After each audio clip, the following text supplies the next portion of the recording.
À bord de leur tandem, le duo d'artistes Pierre et Céline détonne dans les rues d'Obersulzbach. Bonjour. Ah, waouh, Oh, génial. elle est belle. Salut Fiona. Bonjour. Ça va? Ce matin, ils ont rendez-vous avec Fiona et son grand-père Denis pour leur tirer le portrait. Tu peux t'installer. Pour l'occasion, la petite fille de 10 ans a enfilé l'habit traditionnel alsacien.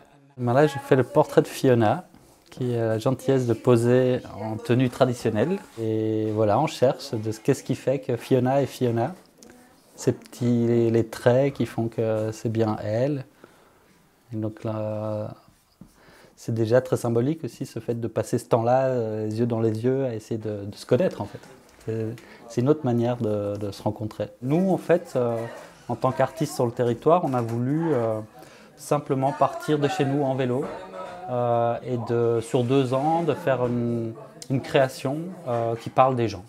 Après un premier contact par carte postale, il y a un mois, l'heure est à la rencontre. Et c'est au tour du grand-père, âgé de 77 ans, de se raconter. Une vie tournée autour de la musique que Céline, collectionneuse de sons, enregistre avec attention.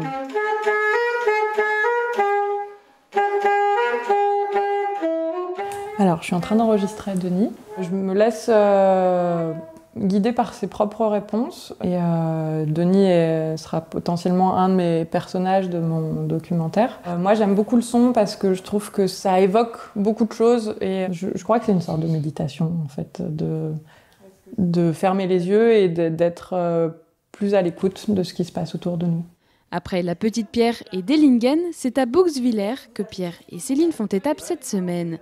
Avec 56 mètres de toile et 36 heures d'archives sonores, ils vont tenter pendant 2 ans d'esquisser le portrait d'un territoire, le parc naturel des Vosges du Nord, tout en questionnant sur la place du musée en milieu rural.